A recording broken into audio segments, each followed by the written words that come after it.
All right, let's talk about a feeling that, well, pretty much all of us know, anxiety.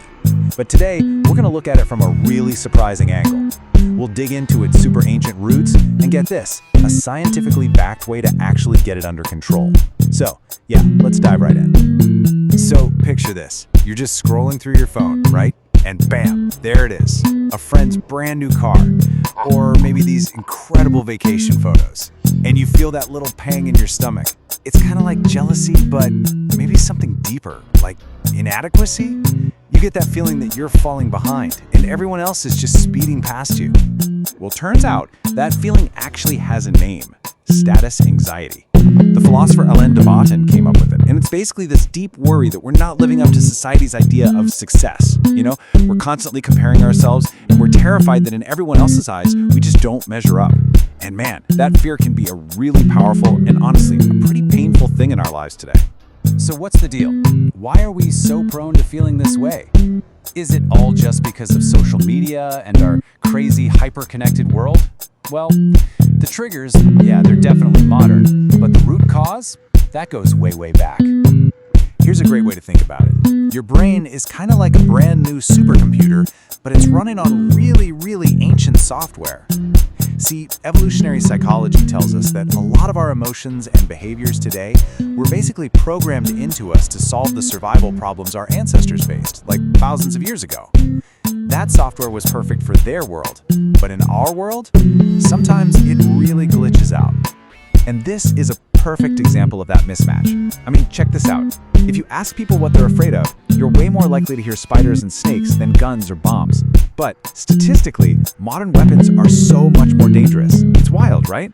And the reason is simple. For thousands and thousands of years, our survival depended on avoiding venomous, creepy crawlies. That fear is hardwired into us. We just haven't been around bombs long enough for our brains to catch up and develop that same instinctual fear. And it's the exact same deal with food. Think about it. For our ancestors, finding high-calorie stuff was a huge win because you never knew where your next meal was coming from. So, naturally, our brains evolved to crave fats and sugars. Fast forward to today, when you can get a donut on every corner, and that same ancient programming is a major reason for things like obesity and heart disease. It's like a survival feature that is totally turned into a bug. Okay, so you've got this ancient software, this deep need to fit in and measure up to survive, and it smashes right into the unique pressures of our modern world.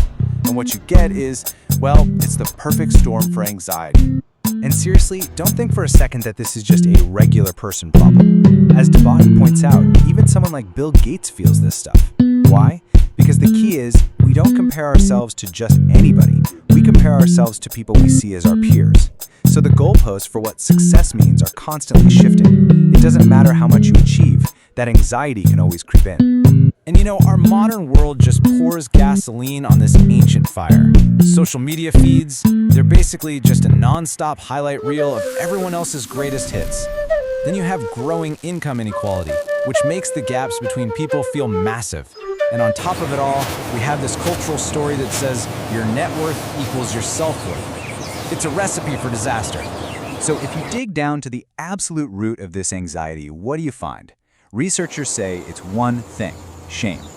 It's not just being worried you don't have enough stuff, it's this deep, really painful fear that not having that stuff means you as a person are somehow defective or not worthy of respect. It's a heavy, heavy feeling. But here's the good news. Knowing that's the core of the problem is the first step to figuring out how to fix it. And that is exactly where we're going next. Because look, I know this all sounds a little bleak, but understanding how it works is half the battle. And it turns out there's this surprisingly simple but incredibly powerful tool that can help us kind of hack our own brains and get back a sense of control. Okay, quick question for you.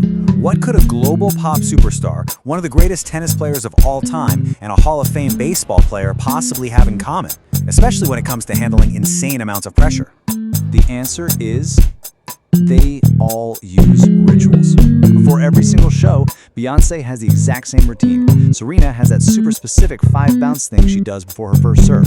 And Wade Boggs famously had to eat chicken before every single game. Now, these aren't just quirks or random habits. They're structured, repetitive things they do to get a handle on that huge performance anxiety. So let's get specific. What exactly is a ritual from a scientific point of view? Well, it's a set sequence of actions. They're usually repetitive, they feel symbolic, but, and this is the most important part, they don't have a direct, practical purpose.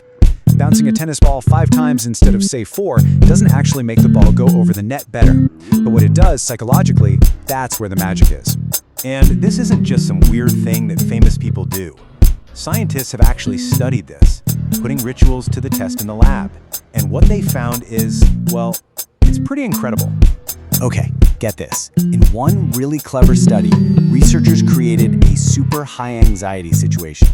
They told people they had to sing "Don't Stop Believing" in public, in front of a stranger. I know, nightmare fuel.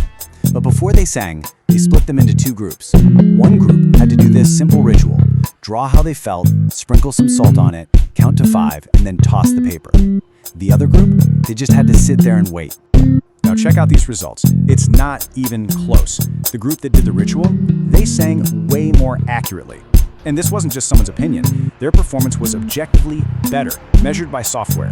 That is a huge difference. And it had nothing to do with who was a better singer. It was all about what they did right before they had to perform.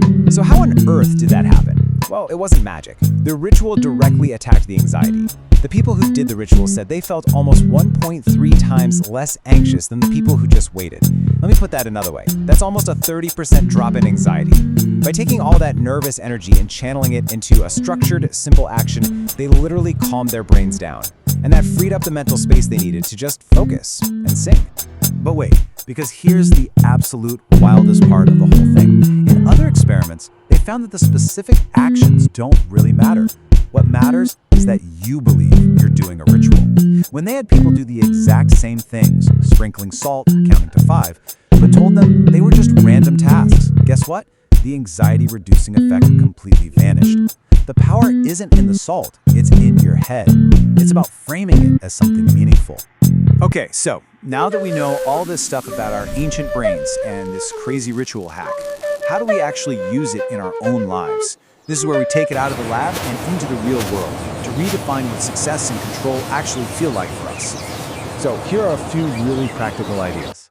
First, if you're an anxious online shopper, create a little pause ritual. Before you buy anything, just leave it in your cart overnight. That's it. Second, take charge of your social media feed.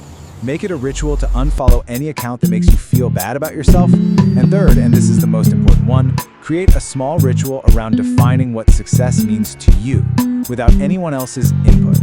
And honestly, the best part about all this is that you don't need some big, complicated ceremony. The real power, the thing that works in the lab and in your life, is that feeling of taking back control.